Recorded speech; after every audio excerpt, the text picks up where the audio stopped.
Hi, welcome. This is my little vlog, One Stick, Two Stick, and I am Heidi, otherwise known as KnittyHeidi on other platforms. So if you don't connect with me in other places, I encourage you to do so. I'd always love to have new friends. And this is episode 4.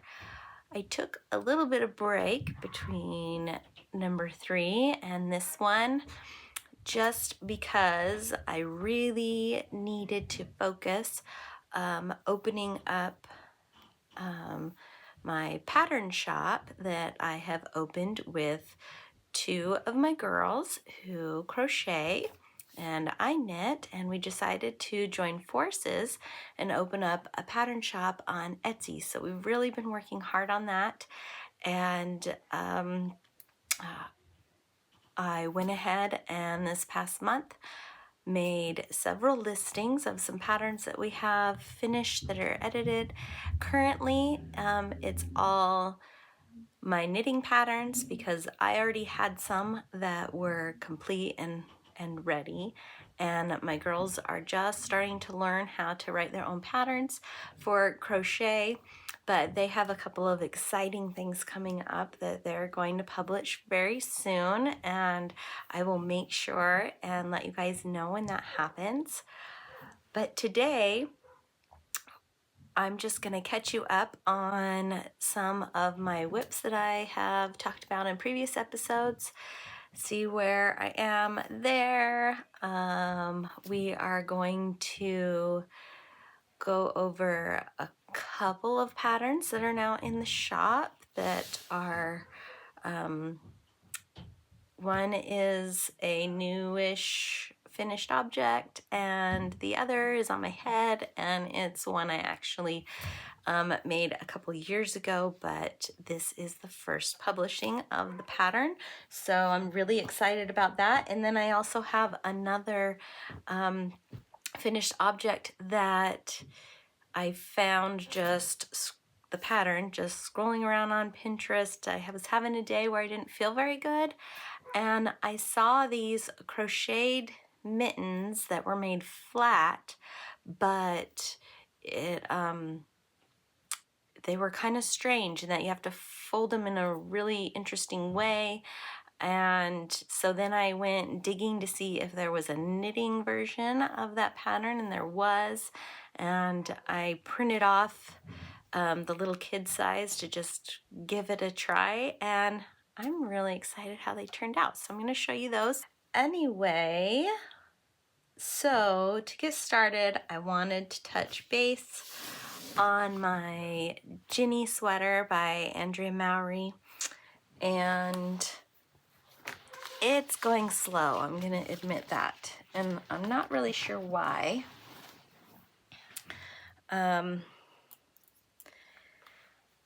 Well, there's a couple of reasons why. The first reason has kind of solved recently, and that was that my actually, I'm gonna take off my sweater because I'm a little warm.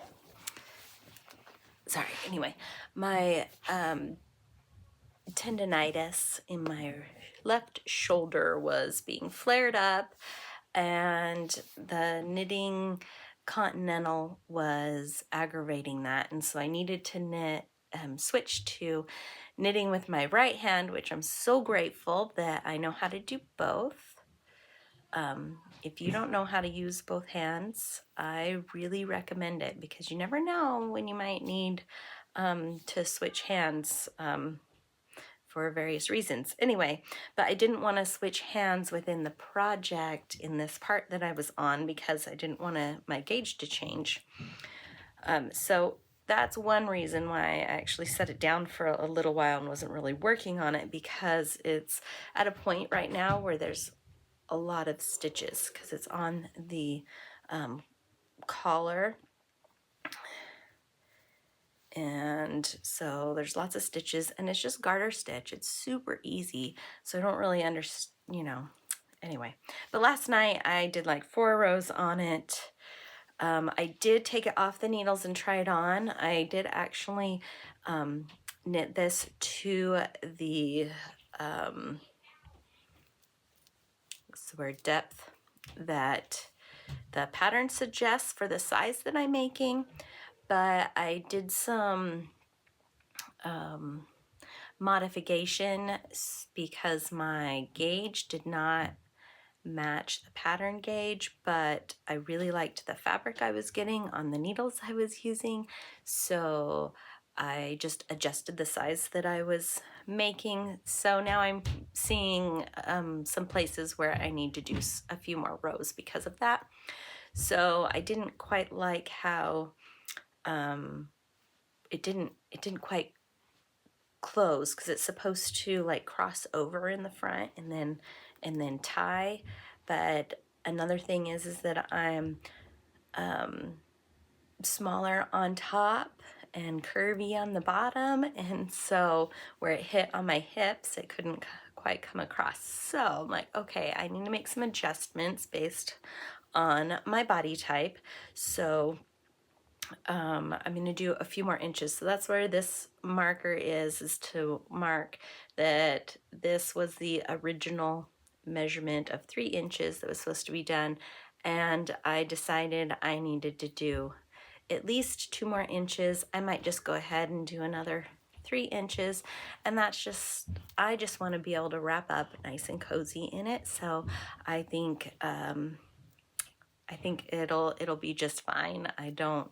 It's not going to turn out, I'm not worried about it turning out too big or growing too much when I block it, because of that, I'll just be able to wrap up nice and cozy, because the rest of the body fits very nicely.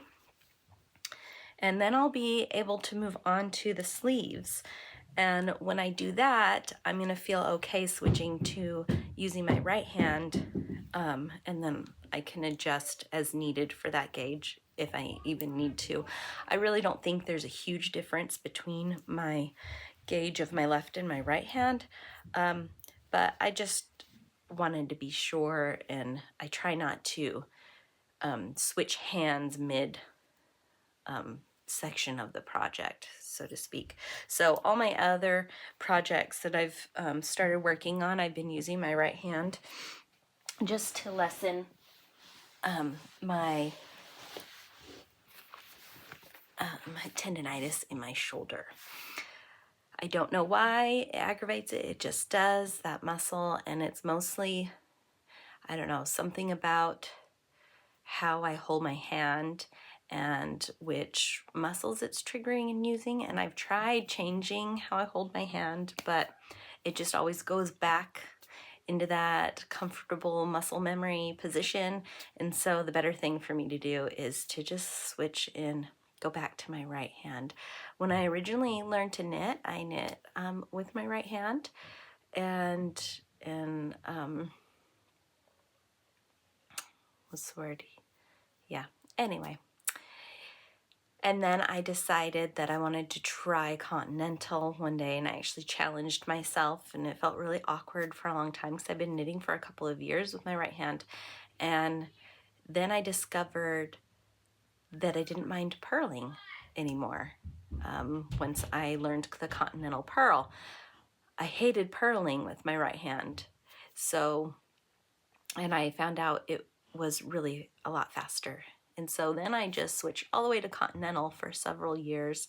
And now in recent years, since I got tendinitis in my shoulder, and I actually have some other shoulder issues here, I find that I switch on and off. In one project I was just doing recently where I was knitting with my right hand, on any ribbing rounds or rows or ones that were all strictly purl, I did go ahead and switch to my left hand because I'm just so much faster with my purling there, and it just feels better. But I think doing that still reduces the wear and tear on my tendons and muscles. So whatever we have to do to keep knitting, right? What else? Oh, sorry, all my bags are down here on the floor next to me. Okay, we're gonna check in on, if you watched my other episodes, I talked about how I got the book of Knit 2 Socks in 1, and decided to try where you knit the sock all in one tube and you do afterthought heels. And you know, the first one went really fast, just like other normal socks for me. And again, I just slowed way down. My first problem, which I think I talked about in the last episode, was that I had picked up the wrong red color for the second one. I had a ball of red that had snuck in there that was the same brand of yarn, but it was a slightly different red color, and I couldn't tell when I was working on it because I had switched. It was kind of in the evening, dark out, and so I couldn't tell until I had done several rounds in the daylight of another day when I pulled it out. So I had to rip all this kind of probably an inch out right here and then start over again. But I am finally here, and then I stalled again right here when it was time to put the waist stitches in for the afterthought heel on the second sock. And that was because I was on the road and hadn't grabbed any waist yarn to bring with me, so I kind of was stalled at that. And I picked this up again yesterday while I was chatting on the phone with a friend, and started doing a few more rounds, but now I have run out of this yarn because when I calculated the yarn that I had to make these socks, I had included this red ball of yarn, which is the wrong red. I don't know how well you can see. It kind of looks the same. It's so close, but it's not. There we go. Now you can see. See how this is a brighter, it's a red, and this is a more raspberry red. So I have some decisions to make. I can either go ahead and throw this on there because we're now at the foot of this second sock, and these are just some cozy boot socks, and only the top is going to show, except for when I'm walking around in just my socks and slippers, but I really don't care. Or this is what I was using for the heel, but it is a tighter gauge there, so I don't think I want to use that in the foot because I already was rethinking this heel and thinking about redoing it. So once again, I'm stalled, and it's not because it's hard or anything. I could finish this so fast. So because once I'm done with this foot part, which isn't very much to do, then I finish with the toe, then you undo, well, I put in the heel and undo up here, and it just, this sock needs its cuff and this sock needs its toe, and those would both be done really quickly. I could probably do that in a day of knitting once I decide what I'm going to do. So this has been my travel around knitting. It's just been in this little bag that I made a while back. Yeah, cute little bag. And so yeah, decisions. I might just find some of the yarn and it'll just get a crazy foot. I'll have one crazy foot, and that's fine with me. I don't mind. They're just for myself. They're cozy for the winter, where I, mostly wear them around the house probably, or in a pair of boots, and nobody's gonna see them. And next, the other day I was remembering that I had another project on the needles that I had forgotten about. And then I was like, what did I do with that? And I looked everywhere and I couldn't find it. And then I remembered that I had taken it the last time we went on a trip and had used our camper. And so I went out there and looked, and sure enough, it was up in a cupboard. I had not brought it in the house, and that is these fingerless mittens. I have one done.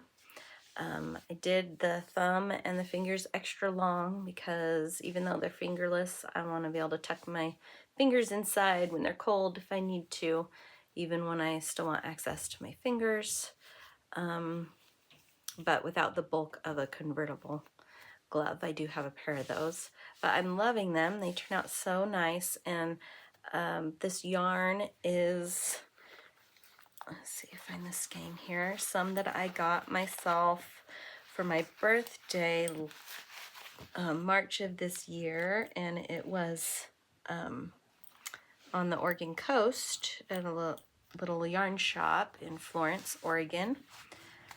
And I had picked out, this is Queensland Collection Perth. It's an Australian superwash wool blend. I just thought it was really pretty, and I picked it for all the greens and purples, and yeah, I just thought it was really nice. And I've been challenging myself to knit with finer yarns, and I'm doing this on my Addi Flex double pointed needles, which I really kind of like these for small circumference in the round knitting. I like it better than Magic Loop, I think, and then you have less, it's less finicky than a whole bunch of double pointed needles. At least that's how I'm finding it. But the pattern is called Align, and it's a pattern I downloaded just off of the internet several years ago, when I was actually commissioned to make a pair of fingerless gloves for someone. And when I was looking to make a pair of fingerless gloves, I was remembering this pattern and how I really liked how it has ribbing on just part of it, and it makes it really comfy. So, and it makes for an interesting knit too. It breaks up the monotony a little bit of knitting in stockinette stitch. So I went looking to see if I still had that pattern on my computer, and I did. I do not remember who the pattern is by, and I think it might just be from a blog somewhere. So if I can find the source, I will definitely put it down below. But I do know it's called Align, like Align mitts or Align fingerless gloves, something like that.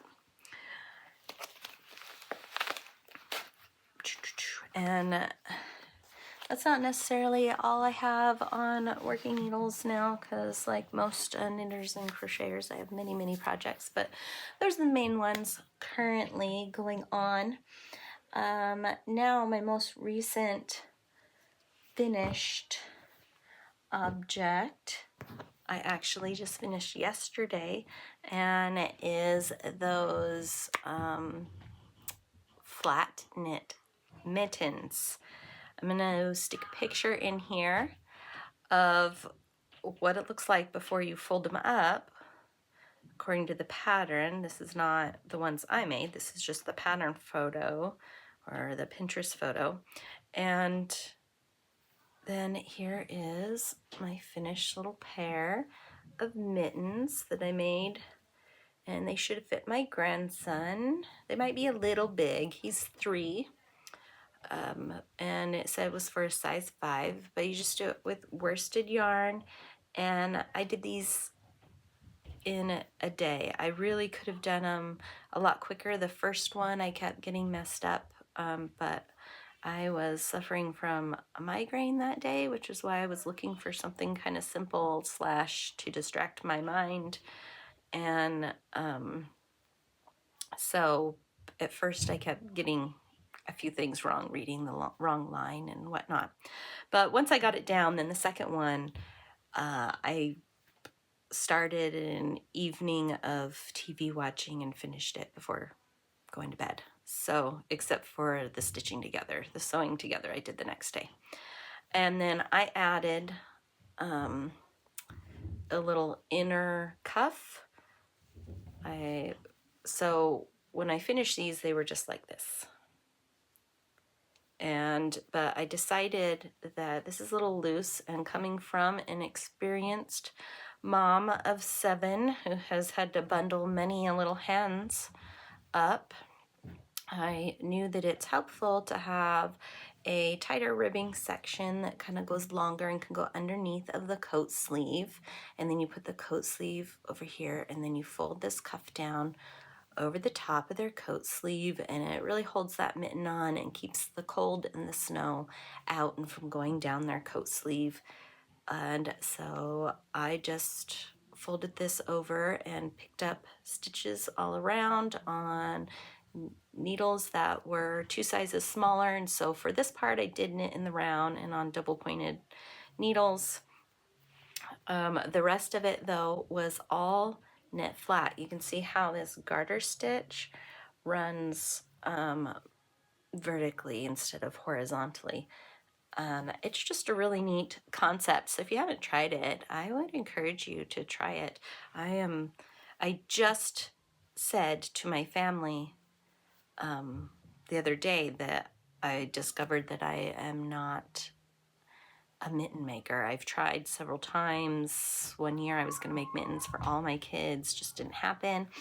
And I just get stuck with it. And it's because I'm not a huge fan of small circumference knitting, and I'm working on that. It's not necessarily something I think I have to overcome.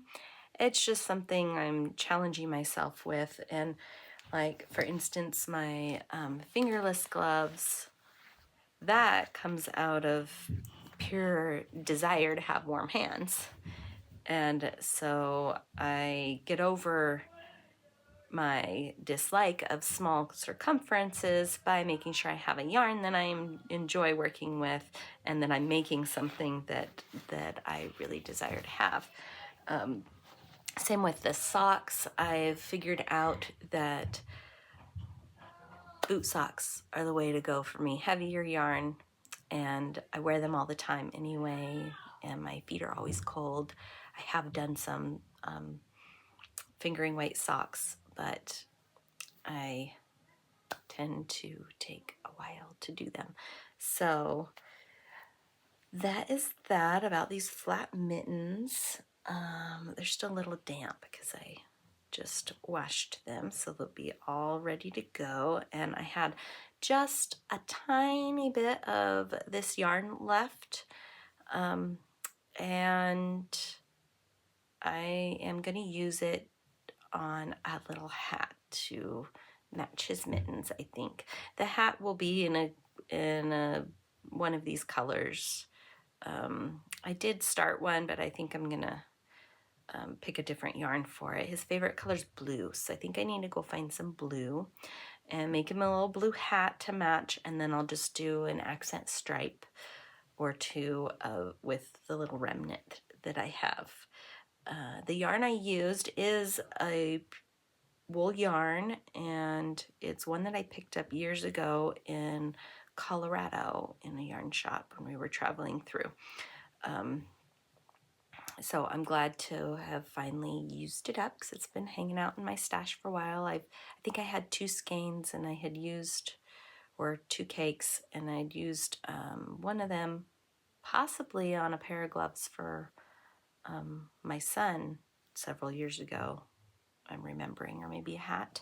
And so this other cake's just been hanging out, and I haven't really known what to put it in. It's kind of got a lot of colors in it, but it's fun. So it made a nice pair of gloves for my grandson. Anyway, now I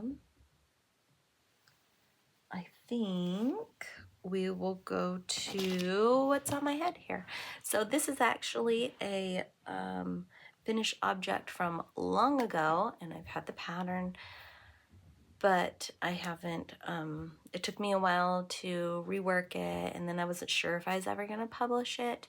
And now that I'm starting this pattern company with my daughters, One Stick, Two Stick, you can find our shop on Etsy now, it's live.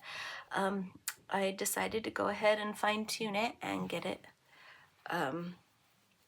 published because it's just so fun. I love it. I get lots of compliments on it. It's just a little beret with these cute, lively little pumpkins that go all around. And then I have this border here that I call a lattice chain border. It just gives them something to sit on. And I love this one in that I did it monochromatic. I think it's just a unique idea, and it's not in the normal colors that you would think of. But because I did it this way, it kind of goes with everything. And yeah, it's really cute and I like it. Oh, one thing is that this is my first one that I made, and I actually made the band a little too big for me, and so I ended up putting some elastic yarn through there. So if you ever have that problem, you can tighten up, and it just needed tightened just a little bit, and that's just because of where it sits and how it sits on me. It was sliding off, and I was having to like bobby pin it on. I didn't want to have to do that, so I just put that elastic thread through and then tightened it just a little bit, and it's just perfect now. Very perfect. Oh, now I got hairs sticking out all over. Okay. But I did make up another version in more of a classic with the orange pumpkins. And this one is a little bigger because the yarn I used was a little bit of a heavier weight. And that's fine. It fits great. I don't actually really wear this one, although look, I guess it would match my orange sweater dress I have on today. Here, let's see.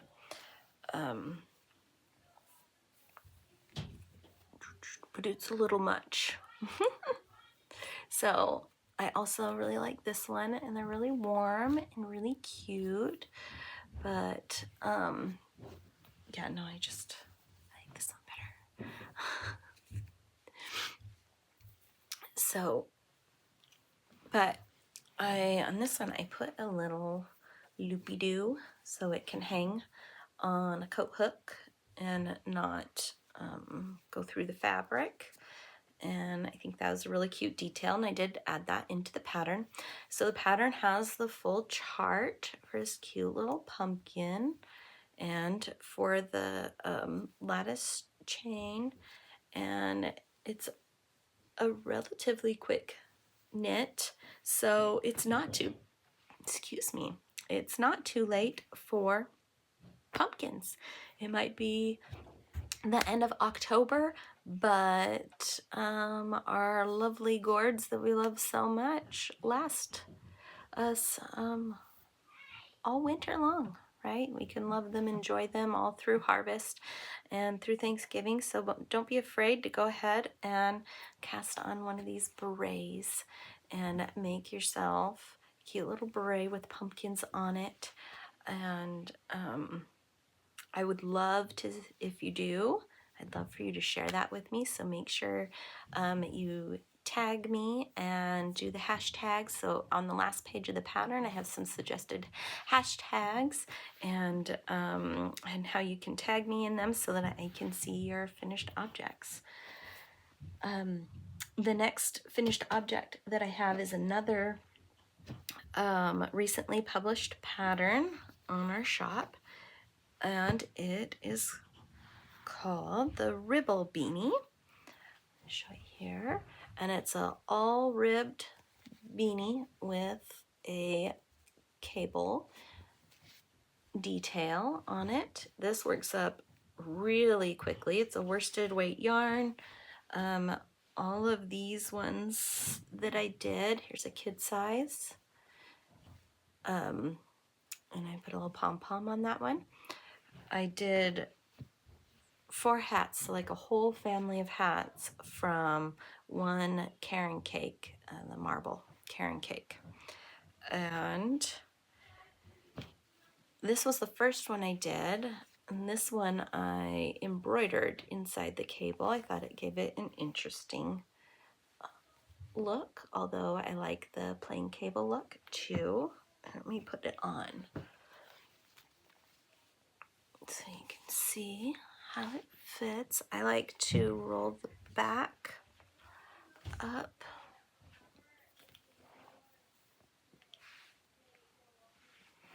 And so that's how that one is. It's pretty cute. It's warm and cozy. And then the plain hat. There you go. Just a quick modeling. And that's if you don't roll it up.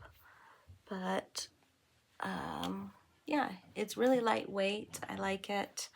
It is an acrylic yarn that I did these ones with, but it would be equally good to do it in a wool yarn. That would make it really warm and weatherproof. But I did this in adult size and in kid sizes. Let me put my beret back on. All right. And I did another fun little detail that there's directions on. I couldn't resist on this little baby size. I put a little bow at the top. It just seems so cute. And I did embroider some pink in that cable too, just to add a little bit of detail to it. And I think it's just the sweetest thing. So there are two patterns. One is the big ribble and one is the little ribble. And then I also made a pattern bundle where you can get all the sizes in one bundle. But I think it's nice to be able to have them separate, because if you're doing a gift knit and you're just wanting to make kid hats, then you can just have the kid size pattern if you don't intend to ever make adult size, or vice versa. And then, like I said, then I also bundle them up so you can get all the sizes and make a whole family of hats. And this would be a really quick gift knit with it being worsted weight. And I said the Karen marble cake, that it's just so soft. I think it's just perfect for this pattern. I will let you know when I find a equivalent animal fiber yarn that I do with this hat sometime. And anyway, or you can let me know if you do it and you find a nice yarn for that. Something I like about it, which you do want to look for when you do cables, is that it's a nice round yarn, which is good for defining the cables. And that's all I have today. I do hope that you go check out our new shop that is just opened on Etsy. It's called One Stick, Two Stick. I will put a link down below. We've had a grand opening sale going on for 30% off for the month of October, which it ends on the 31st. So if you're watching this afterwards, I'm sorry you missed that, but don't despair, because I'm planning on running another sale probably sometime in November, especially once we get some of my girls' crochet patterns up there. So if you crochet, you still want to follow, you still want to go to the shop, go ahead and heart the shop so that you can get updated when we throw new pattern releases up there. You can also go follow my Patreon, which is KnittyHeidi. I'll put that down below too, or Instagram. My girls just made their Instagram account, and I should mention, when I keep saying my girls, that they are adults. They're young adults. One of them has 2 kids, and the other one is newly out in the world and working and finding her way. So, but I do still have 4 kids living at home. So I have 1 other adult kid. Sorry, little side note about my family there, but my 2 adult daughters have started this pattern shop with me, and I'm so excited to do it with them, and I really hope I'll be able to convince them sometime to come and introduce them on the vlog. but they're a little camera shy. So I keep telling them I was too, but there's ways to get around that. Anyway, we'll see how that goes. But I hope you have a wonderful day. I hope your October has been grand and that it ends up being well. I cannot believe that it's November already. I'm sure everybody's starting to get anxious and busy with their gift knits and crochet projects, and I wish you well with all of those. And if you're looking for a new pattern idea, don't forget to go and check our shop out. And even if you're not looking for one, I would love for you to go and heart our shop, and so it can just get some notice since it's brand new out there in the world. And I thank you for your support, and I will talk to you soon.